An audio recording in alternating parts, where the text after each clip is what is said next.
Hi, I'm Chase with Houston Frogs. Today we're going to be discussing in part one of our two-part video how important it is to supplement your dart frogs. It's something that I think is very misunderstood in the hobby, and there's so many questions surrounding with what do I supplement my frogs with? How often do I supplement my frogs? And what's really the true benefit of supplementing my frogs, rotating through supplements, etc. So I want help to answer a lot of these questions for you. I want to tell you about our recommendation for supplementation, which is going to be the Nectin line of supplements. The Nectin Rep Calcium plus D3, the Nectin Multi-Rep, and if you're breeding frogs, and only if you're breeding frogs and having fertility issues, the Nectin Rep. And our second recommendation is going to be the Repashy Calcium Plus, the Repashy Supervite, and then again, if you're having fertility issues with breeding frogs, the Repashy Vitamin A. So those are going to be our recommendations. I'll tell you why I really like the Nectin supplements and why we do promote the Nectin supplements. And we're going to be going down this list. So first I'm going to go down this list and try to explain to you all about supplementation, and then I'll talk to you about the actual products that you supplement with. So first of all, why supplement? It's because we want our animals to have as healthy, happy, as long of lives as possible.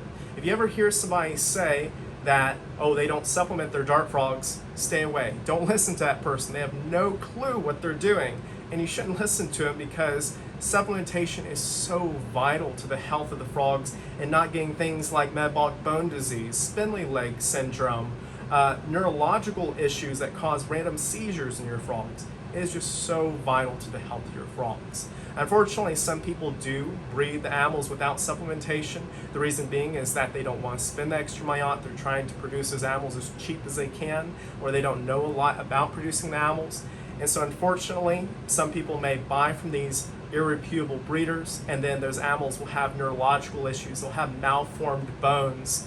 And then the person wonders why their animal has such a short lifespan or why it has trouble feeding itself.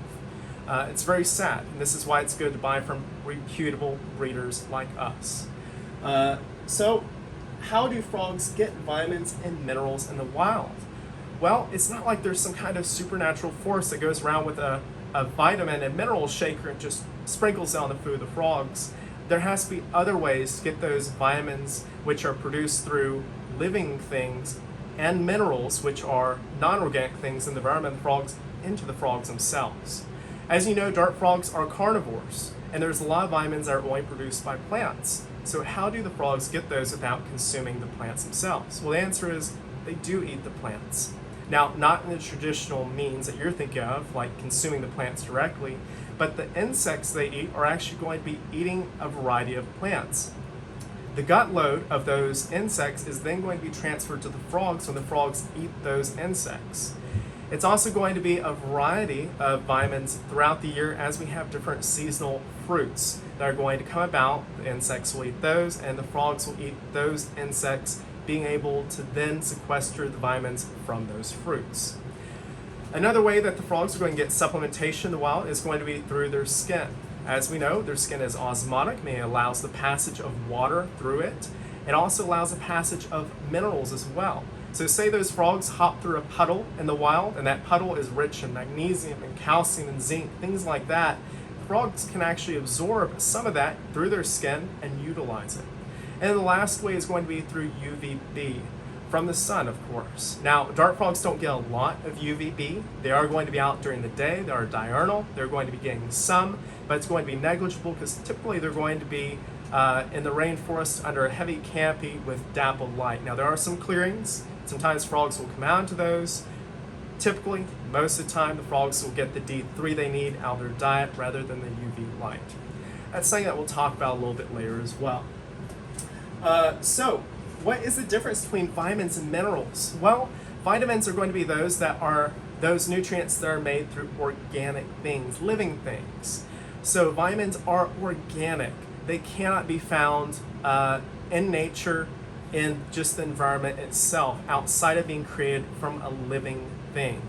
So plants typically will make things like beta carotene. Well, the only way to get that beta carotene into the frogs, of course, is through an insect eating that beta carotene from that plant, and then the frog eating that. Now, minerals, on the other hand, are those that are inorganic. They're things that are in the environment, things that aren't necessarily being created by something, like calcium, for instance. Calcium can be passed on from things, like, for instance, in their bones, but it can't be created per se. So that means that the frogs, when they go through their environment, they can actually pick up that calcium through the soils or clays that they're walking on. They can pick it up in the water that they're going through, and they can also get it through their diet as well. Again, inorganic things. But you need both of those to have the building blocks of life. Now, fat-soluble vitamins versus those that are water-soluble.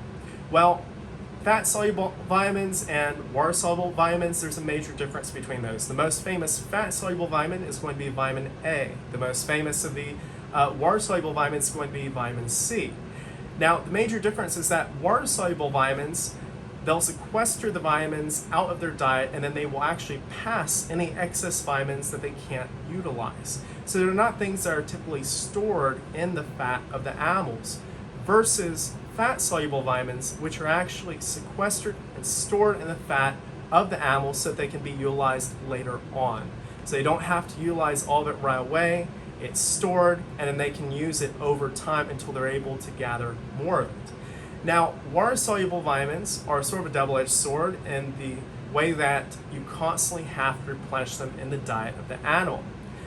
But the nice thing is that it's very hard to overdose with those water-soluble vitamins unless you just give them a massive dose at one time. Whereas with the fat-soluble vitamins, again, it's nice that they can store them and use them as needed. But the problem is, the double-edged sword, is that if you give them too much, they can build up over time and be toxic for the animal, eventually killing them. This is where we get hypervitaminosis, too many vitamins, like for instance hypervitaminosis A.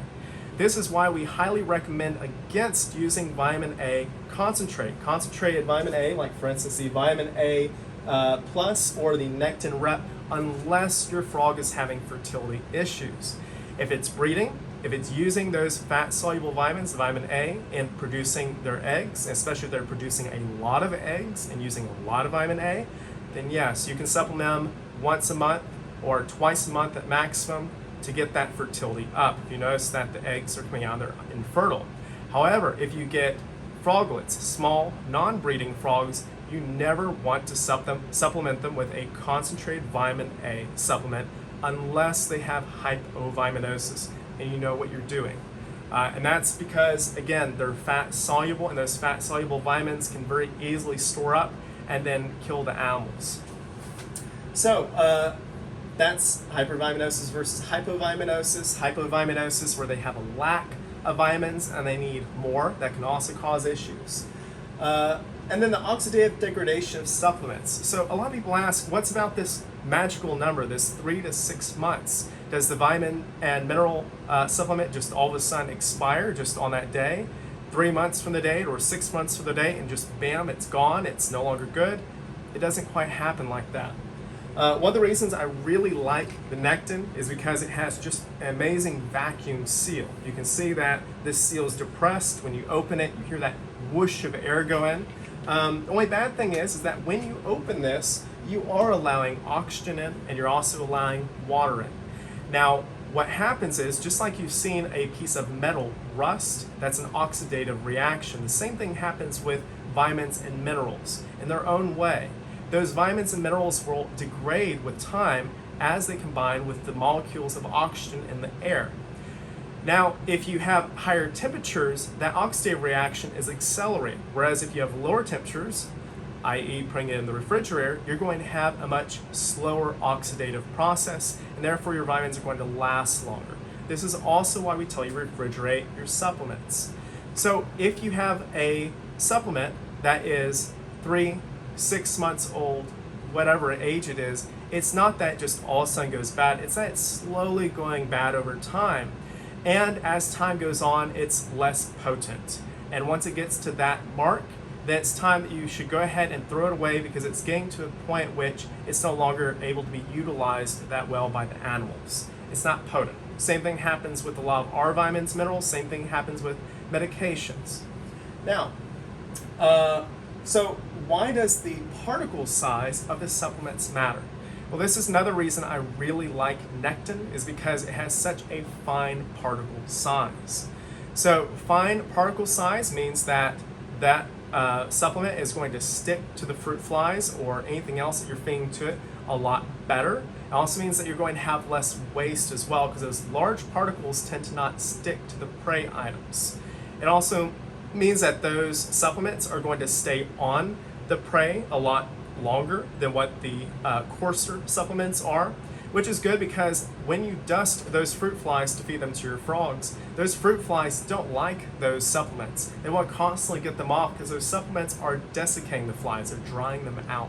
They make it hard for the flies to see. And so the flies are constantly trying to clean them off. So when you put a fruit fly in your vivarium, that first mate that you put in, it's going to have the most supplement powder on it that's going to have the entire time it's in the vivarium up until it's in. Day 2, day 3, it's almost all complete. The supplements are almost all completely off of the fruit flies. So it's very important that those supplements stick onto the flies as long as possible so that they can get into your frogs as they're constantly hunting down those flies. So that smaller particle size also means that less of the supplement is wasted. Instead of having a large amount in the bottom of your cup after you've fed and it won't stick to any more flies, you're going to have a very minimalistic amount that's wasted, meaning that the money that you've spent on your supplements will stretch much farther. So is buying a smaller amount better? I would say it is. When you're looking at the size of different supplements out there, some come in really big bottles, some will come in jars. Really, you just want to get what you're going to use within that 3 to 6 month mark. And again, 3 to 6 months, depending on if you refrigerate or not, the longer, it's going to stay good longer if you refrigerate them. So I really like that Nectin offers these 35 gram sizes. The reason being is that for most people that have small collections, us here at Houston Frogs, we have a huge collection, and so yes, we try to get as big of a ball as possible because we go through so many supplements. But for the normal person, 99% people out there, these small balls are going to be perfect. They're going to last you through that amount of time, and then by the time that they're about to expire, you're already at the point of needing to buy new supplements. Now again, I do like Repashy as well, but oftentimes people just can't use all the vitamins, especially if they only have 1 or 2 frogs. They just can't use all of it by the time that 6 month mark at the maximum is up, meaning that there's a lot of vitamins that just have to be thrown away. So it's just wasteful. So I really do like this size. Now again, rotation. Why is rotation so important when it comes to supplementing these dart frogs? Well, for one, not every single supplement is going to be perfect. Some are going to have some gaps, and those gaps are needing to be filled in. Unfortunately, there's a lot of debate and there's a lot of misunderstanding when it comes to amphibians. There's just so many things that we don't know. We're trying to do the best we can to study these amphibians, to come up with the best vitamins and minerals possible, but we're not 100% there. So we go through this rotation to try to make sure that we're not missing any of these vitamins or minerals that they need to be healthy. Also, naturally, in the rainforest, they're going to have a seasonal availability of certain types of fruits, for instance, that the insects they eat are going to be eating, and therefore varying gut content of their prey throughout the year. Meaning they're going to have a natural variation in their diet throughout the year, which doing a rotation of supplements more closely helps to replicate. Also, these fat-soluble vitamins, we want to make sure that we're not giving the frogs too much of them. If you gave them the same fat-soluble vitamin, let's say vitamin A, every single day, then sometimes, well, if they keep getting that same supplement on the same day over and over and over again, you're going to have a buildup and it's going to be toxic to the animal. Having this rotation allows the animal to more fully utilize those fat-soluble vitamins before they're dosed again, meaning that you have less risk of having hypervitaminosis. Then we're going to talk about UVB. So UVB, as you know, dart frogs, as they're going through the wild, they're going to be getting a little bit of that throughout the day since they are diurnal when the sun's out. When we have them as hobbyists, most dart frog keepers do not keep UVB over their dart frogs. Now, if you have large Oophaga, if you have even Pumilio, then yes, sometimes if you know what you're doing and you don't overdose with UVB, it can be beneficial to an extent because it can help to actually kill a lot of harmful bacteria. As you know, large oophaga, small oophaga are very susceptible bacterial infections. The UVB helps to kill that bacteria and also helps them to be able to create their own D3, which helps in calcium absorption. So it can be beneficial for those large oophaga and the small oophaga, but I would highly recommend against it for non-oophagas. The reason being is that those non-oophagas are going to get all the D3 they need out of their supplementation regime, and there's more issues with overdosing with UVB and causing skin damage, eye damage, and it also will cause damage to the embryos of their eggs as well. So I don't recommend that. I don't recommend using UVB in most cases. So that's everything that we have on the board. This next video that I'm going to make for y'all, I'm going to be going through an actual comparison chart of Repashy Calcium Plus and Nectin. Again, the top 2 supplements that I recommend for dart frogs.